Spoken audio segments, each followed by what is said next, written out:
এই মুহূর্তে বিজেপি 28টার মধ্যে, ভারতবর্ষে 28টা রাজ্যের মধ্যে 22টা রাজ্যে 78% মতো জনগণের ওপর তাদের নিরঙ্কুশ আধিপত্য বজায় রেখেছে। অর্থাৎ আমি যদি স্টেট ওয়াইজ দেখি আছে। এবং বিরোধী ইন্ডি জোট, যেটা কংগ্রেস, সমাজবাদী পার্টি, তৃণমূল কংগ্রেস, এনসিপি, বামফ্রন্ট হ্যান্ড করে একটা 13টা দলের জোট গঠন হয়েছিল, তাদের খুঁজে পাওয়া যাচ্ছে না। সম্পূর্ণভাবে তারা বিভ্রান্ত। তো এখন প্রশ্ন উঠছে যে বিজেপি বিরোধী, ভারতীয় বিরোধী রাজনীতির ভবিষ্যৎ কি? একটা তো গণতন্ত্র টিকে থাকলে তো বিরোধী রাজনীতি গুরুত্বপূর্ণ। বিরোধী রাজনীতি দেখা যাচ্ছে 2024 সালে একটু হাওয়া পেয়েছিল, লোকসভায় ভালো করেছিল, রাইট? বিজেপিকে নিরঙ্কুশ সংখ্যাগরিষ্ঠতা পেতে দেয়নি। কংগ্রেস 100টা সিট পেয়েছে, ভালো সিট পেয়েছে। কংগ্রেস যথেষ্ট শক্তিশালীভাবে ব্যাক করেছিল। তৃণমূলও এখনও সেই সিচুয়েশন আছে। এরপর তো তৃণমূলের এই মুহূর্তে 33টা আছে, তৃণমূলকে রাখতে পারবে, 3টে রাখতে পারবে কিনা আমার সন্দেহ আছে। ভীষণ কঠিন হবে, 3টে রাখাও কঠিন হবে। তো ব্যাপারটা হচ্ছে যে বিরোধী রাজনীতির তাহলে ভবিষ্যৎটা কি? দেখুন, বিরোধী রাজনীতির ভবিষ্যৎ বলতে গেলে প্রথমেই কংগ্রেসের প্রশ্ন উঠবে। তো কংগ্রেসের রাহুল গান্ধী, আমার বলছি, অ্যাক্টিভিস্ট ভালো করছেন, কিন্তু activism is not a politics. যেখানে নরেন্দ্র মোদী, যেখানে অমিত শাহ বিহারের ইলেকশনে এই বয়সেও 40+ সভা করেন। পশ্চিমবঙ্গে অমিত শাহ 40টা সভা করেছেন, মোদী করেছেন 20+, এই বয়সে একই পর এক অক্লান্তভাবে সভা করে চলেছেন। রাহুল গান্ধী বিহারে করেছেন একটাই, পশ্চিমবঙ্গে করেছেন একটি সভা। তিনি আন্দামানে অ্যাক্টিভিজমে আছেন, ভালো, সেটা গাছ বাঁচাচ্ছেন, কিন্তু সেটা তো পশ্চিমবঙ্গের কিছু হবে না। তো পশ্চিমবঙ্গের লোকজন তাহলে কংগ্রেসে কী করে উঠবে?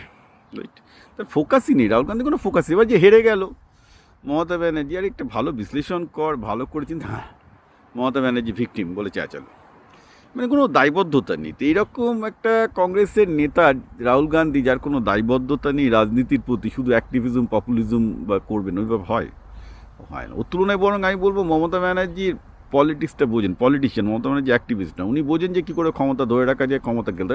মমতা ব্যানার্জিকে আপনি খিস্তি মারুন, যত খুশি খিস্তি মারুন, আমিও খিস্তি মারছি, কিন্তু but he is a politician out and out. এই যে তিনি হেরে গিয়ে ইস্তফা দিলেন না, অ্যান্টিক করলেন, প্রচুর লোকজন তাকে পাগল গালাগাল দিল, কিন্তু তার কোর বেস, সেটা বাংলাদেশের মুসলমান হোক, পশ্চিমবঙ্গের মুসলমান হোক, গোটা পৃথিবীর মুসলমান হোক, গোটা পৃথিবীর বামপন্থী হোক, তারা কিন্তু তার ওই ক্লিপটা, যে তার ডিফায়েন্স, মানে একদম প্রতিরোধের একটা সিম্বল তিনি বিজেপির বিরুদ্ধে, সেইটা কিন্তু গোটা বিশ্বে ছড়িয়ে পড়েছে। যে মহাত্মা গান্ধী একটা মহিলা দেখাচ্ছে, তার বিরুদ্ধে সমস্ত স্টেট মেশিনারি লেলিয়ে দেওয়া হয়েছে, তার বিরুদ্ধে তিনি প্রতিবাদ করছেন। আমরা জানি এটা কতটা ঢুনকো গল্প, যারা বাংলায় আছেন তারা জানেন, কিন্তু বিদেশিরা তো বুঝতে পারবে না, অন্যরা বুঝতে পারবে না। তো তিনি কিন্তু তার কোর বেসটা দেখুন। আজকে তৃণমূলের লোকজন বলছে না, নেত্রী হলে এরম হবে যে যিনি হার মানবেন, রাইট? তো অল সেট অ্যান্ড ডান, আমি বলছি Mamata Banerjee as a politician আমার রেসপেক্ট থাকছে। তিনি বাংলাকে ধ্বংস করে দিয়েছেন, সেটাও যেমন ঠিক, কিন্তু পলিটিক্স তো নীতির খেলা নয়। পলিটিক্স একদমই নীতির খেলা নয়। পলিটিক্স মানুষের কথাবার্তা যে ভাবে তাও নয়। গণতন্ত্রের পলিটিক্স মানে ক্ষমতা দেওয়া, ওয়ান সিঙ্গেল থিং, ক্ষমতা ক্ষমতা ক্ষমতা। ওইটা না থাকলে পলিটিশিয়ান হয় না। এটা হচ্ছে আমাদের নির্মোহ সত্য, একদম নির্মোহ সত্য। তো কিন্তু তৃণমূলের ফিউচার তো কিছু নেই। বিরোধী হিসেবে তৃণমূলের ফিউচার তো 30টা সিট, 3টেতে সিট রাখতে পারবে কিনা সন্দেহ আছে। তার কারণ এইটা নয় যে Mamata Banerjee not a leader that will not be doing this. Problem হচ্ছে মমতা ব্যানার্জি তৃণমূলের সমস্যা কি? তৃণমূলের সমস্যা তার ভাইপোকে নিয়ে। আজকেও 5 জনের কাছে নোটিশ পাঠিয়েছে, অর্থাৎ তৃণমূল খুব তাড়াতাড়ি সিপিএমের পথে যাচ্ছে। আরে পার্টির মধ্যে এতগুলো লোক যখন বিক্ষুব্ধ ভাইপোকে নিয়ে, মমতা ব্যানার্জির এগেনস্টে কিন্তু কেউ কিছু বলেনি। আমি ভালো করে দেখেছি, সবাই কিন্তু দেখছি দিদির প্রতি এখনও শ্রদ্ধা রেখেছে, which was only positive sign for Trinamool, যে এখনও দিদির প্রতি লোকের শ্রদ্ধা আছে। কিন্তু ভাইপোকে সবাই চাইছে সরিয়ে যাক।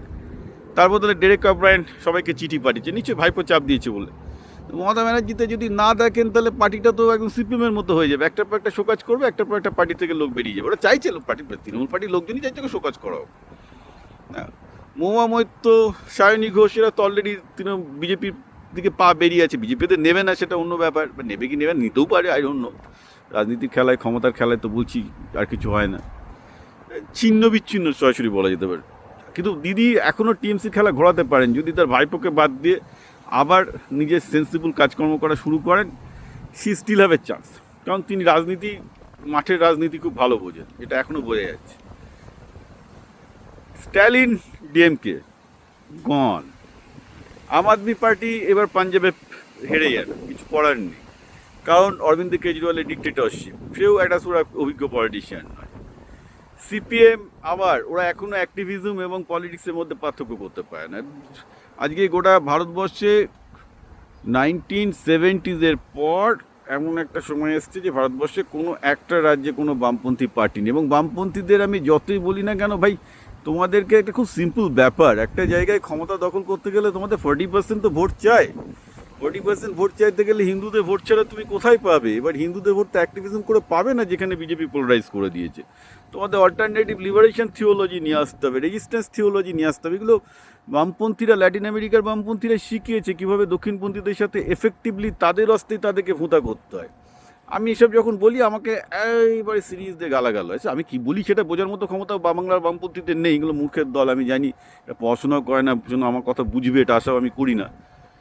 ফ্যাক্ট ইজ, তাহলে বামপন্থীরা 2-3%-এর মতো কিছু পাগল লোকজনই ভোট দিয়ে যাবে, তার বেশি কিছু হবে না। So they are not in effective position in capture the power. কখনই ক্ষমতা দখলের কাছাকাছি যাবে না। এটা কি বুঝতে হবে, বিজেপি রাইট উইং, ভারতবর্ষের দক্ষিণপন্থী স্পেসটা পুরো বিজেপি নিয়ে নিয়েছে, সেখানে বিজেপির কোনো প্রতিদ্বন্দ্বী নেই। আম আদমি পার্টি কিছুটা সেন্টার রাইট হওয়ার চেষ্টা করছিল, আম আদমি পার্টিকে তো শেষ করে দিল। আম আদমি পার্টি একমাত্র বুদ্ধিমানের মতো রাইট স্পেসটা কিছুটা, একটু রাইট উইং দক্ষিণপন্থী স্পেসটা কিছু নেওয়ার চেষ্টা করছিল, কিন্তু সেটাকে একদম অরবিন্দ কেজরিওয়াল ধ্বংস করে দিয়েছে। তো মোটামুটি ভারতবর্ষের রাইট উইং স্পেকট্রামে আছে তিনটে পার্টি বলা যায়, টিএমসি এবং আম আদমি পার্টি। এই তিনটে পার্টিকে এখন তাদের মধ্যে থেকে করতে হবে, তাদেরকে একসাথে কাজ করতে হবে, নাহলে বিজেপিকে উঠতে পারবে না। কারণ এই মুহূর্তে বিজেপি এমনভাবে রাইট উইং কনসলিডেট করেছে, সেই রাইট উইং কনসলিডেশন না ভাঙাতে পারলে বিজেপির 50 বছরে কেউ রুখতে পারবে না। রাইট উইং কনসলিডেশন ভাঙাতেই হবে, কিছু করার নেই। রাইট উইং কনসলিডেশন ভাঙানো মানে সফট হিন্দুত্বর খেলা খেলতেই হবে, যেটাকে আমি বলছিলাম লিবারেশন থিওলজি বলুন, রেজিস্ট্যান্স থিওলজি বলুন, যাই বলুন না কেন। কিন্তু আপনি দেখুন যে প্রত্যেকটা বিরোধী ভারতবর্ষের পুরো বিচ্ছিন্ন হয়ে গেছে বিজেপির। চিন্তাই করতে পারছে না। সমস্যা হচ্ছে মুসলমানদের, তারা ভোটটা দেবে কোথায়? তারা তো চায় এমন একটা পার্টিকে দিতে যারা বিজেপির বিরুদ্ধে একটা শক্তিশালী অবস্থান নিতে পারবে। তো কোনো পার্টি সেই অবস্থা আসতে পারছে না। তবু এর মধ্যে কংগ্রেসকে ভাবতে হবে। আমার ধারণা এই মুহূর্তে ভারতবর্ষে যদি বিরোধী স্পেস কিছুটা শক্তিশালী হতে পারে, যেটা হওয়ার চান্স আছে, মমতা ব্যানার্জি তৃণমূল কংগ্রেসের সাথে মিশে গেল, তাহলে একটা সুবিধা হবে, সেক্ষেত্রে খোকাবাবু অর্থাৎ অভিষেক ব্যানার্জির অতটা ক্ষমতা থাকবে না, তাকে নানা ছেটে দিল। মমতা ব্যানার্জি কংগ্রেসের একটা বড় দায়িত্ব নিলেন করে, তৃণমূল কংগ্রেস আমি প্রথম দিন থেকে বলছি, সেটা যদি এক হয়ে যায় তাহলে ভারতবর্ষের বুকে একটা এফেক্টিভ অপোজিশন তৈরি হতে পারে। কারণ Mamata Banerjee all said and done Rahul গান্ধীকে 10 গোল দেবেন ক্ষমতা দখলের লড়াই। মমতা ব্যানার্জি যদি রাহুল গান্ধীকে চালাতে পারেন, অন্যদিকে রাহুল গান্ধীর একটা অ্যাক্টিভিস্ট ইমেজ আছে, তো একজন অ্যাক্টিভিস্ট, একজন politician, not a bad combination in politics. এই কম্বিনেশনে যদি এরা চলতে পারেন, ভারতের বিরোধীদের কিছুটা আশা আছে।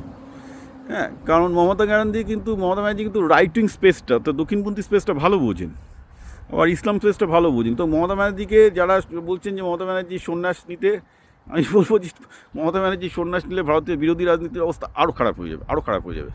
অ্যাটলিস্ট উনি ক্ষমতার ব্যাপারটা বোঝেন, উনি অ্যাক্টিভিস্ট নন। এখন উনাকে সবাই অপছন্দ করে কারণ তিনি আনএথিক্যাল, একদম তাই, তিনি অনৈতিক, তিনি স্বৈরাচারী, তিনি পশ্চিমবঙ্গের তো ধ্বংস করে দেওয়ার পথে ছিলেন, there is no doubt about it. কিন্তু পলিটিক্স জিনিসটাই ওইরকম, পলিটিক্স এবং ক্ষমতার ব্যাপারটাই ওইরকম। সুতরাং স্টিল যদি আমি ক্ষমতার ইকুয়েশনে দেখি, he is the best bet.